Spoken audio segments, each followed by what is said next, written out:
Olá pessoal, paz seja convosco. Deixa eu compartilhar, eu estou muito inquieto, preciso falar e compartilhar com as pessoas o que Deus tem colocado no meu coração. Há um texto na palavra de Deus que está em Mateus 16, 18, que diz assim: Também eu te digo que tu és Pedro, e sobre esta pedra edificarei a minha igreja, e as portas do inferno não prevalecerão contra ela. Principalmente você, cristão, deixa eu falar uma coisa para você. Quem fica atrás de uma porta é porque está em sinal de autodefesa e proteção. E aqui no caso a Bíblia está dizendo que as portas do inferno não prevalecerão. Então quem tem que estar acuado não é a igreja, é o inferno.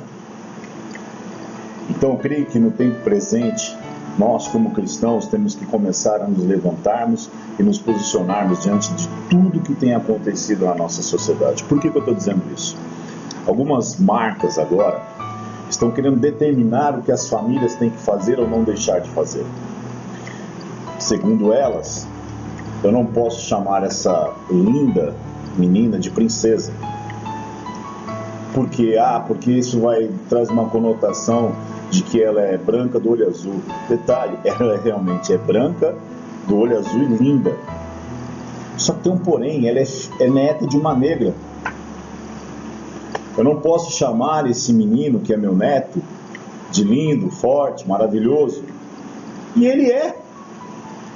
Ah não, mas isso vai trazer uma ideia de que... E detalhe, é negro. Isso vai trazer uma ideia de que ele tem que ser assim, e ele é menino, e ele tem que ter a liberdade de escolher. Menina é menino, menina é menina. Ponto. E não é uma marca, não é um movimento, não é uma minoria que vai determinar o que eu tenho que pensar e como ensinar os meus filhos. E aí as pessoas às vezes ficam temerosas de se posições, porque mas o que vão dizer? Isso é homofobia, isso é preconceito. Balela! Balela! Porque hoje o que acontece é que alguns movimentos têm o monopólio do discurso e as famílias muitas vezes ficam temerosas de se posicionarem contra essas questões. E aí eu quero colocar uma coisa para vocês. No Brasil, há uma proibição a determinados produtos, como por exemplo fast food, para que isso não influencie crianças. Até produtos de brinquedos tiveram restrições nos seus anúncios em função do fato de que, segundo a ideia da lei, é que a criança não tem condições de tomar decisões e elas são influenciáveis a consumirem esses produtos. E aí, em função de uma questão do consumismo ou até mesmo de uma questão de saúde em relação aos fast foods, houve uma restrição. Então a criança ela não pode tomar decisões em relação àquilo que ela come ou deixa de comer. Não que eu concorde com essas leis, porque eu acho que o Estado não tem que se meter em como eu trato os meus filhos, ok? Mas ela tem condições em decidir qual é o seu gênero. E aí se traz uma ideia também, fora a questão de gênero, que se você chamar de princesa, isso é racismo. Ora, não existe criança negra linda, ou que não seja linda. A questão não é a beleza, a questão é a expressão de carinho dos pais em relação aos seus filhos. Então nós temos que parar de ficar na defensiva e começar a nos posicionarmos em relação a essas coisas. Começar a prestar atenção no que os nossos filhos estão aprendendo nas escolas, os nossos netos. Porque cada dia mais o inferno tem atacado de todas as formas a família. E há um projeto em andamento para se desconstruir a sociedade que nós temos, judaico-cristão. E há uma ideia clara de destruir a família. Esses dias eu coloquei um vídeo aí em que uma drag queen chama um menino de 7, 8 anos e fala assim: esse negócio de menina, menino e menina não existe. E ele vira para a câmera e diz assim: chupa a família brasileira. E aí eu me questiono: onde estão os pais? Onde estão os pastores? Onde está a igreja nisso tudo? Nós precisamos começar a nos posicionarmos. Nós precisamos começar a sentar mais com os nossos filhos.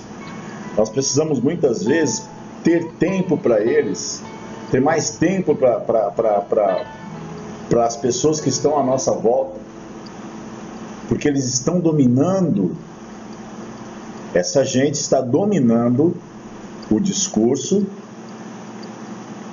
e o ensinamento.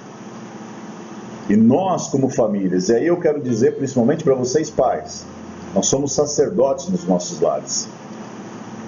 Nós, diante da palavra de Deus, diante daquilo que a Bíblia mostra, nós é que temos que ter a direção e a conduta dos nossos filhos. Não é o Estado, não é um movimento, não é um partido, seja ele movimento negro, LGBT, ou que movimento que seja. E o Estado não tem que se meter. E vou dizer uma coisa para você: o Brasil faz parte do Pacto de São José. E nesse pacto diz o seguinte, que a educação dos filhos compete aos pais. O Estado não tem que se meter nisso. Só que agora não é só o Estado, é a mídia, ou parte da mídia. Agora são anunciantes. Então veja que é todo uma engenharia, todo um contexto, toda uma artimanha de grupos para cada dia mais ir minando e destruindo a família. E eu vou dizer uma coisa para vocês: no Canadá já há leis que restringem a atuação dos pais em relação aos seus filhos. E se nós aqui não começarmos a prestar atenção, isso vai chegar até nós. Os meus filhos já estão criados, eu já tenho netos, mas eu me preocupo muito com meus filhos hoje, preocupo com as minhas irmãs que têm crianças pequenas e me preocupo com a geração dos meus sobrinhos e dos meus netos. Ah, mas a tendência é só piorar porque a Bíblia diz isso. De fato, a Bíblia diz isso. Mas enquanto a igreja estiver na terra, ela tem que começar a se posicionar e lutar contra, se opor ao inferno, se opor a essa artimanha do mal. E é isso que nós devemos fazer. Então, a minha palavra é no sentido de um apelo de convocação. Comece a orar pela família, comece a orar por este país, comece a orar pelas autoridades desse país.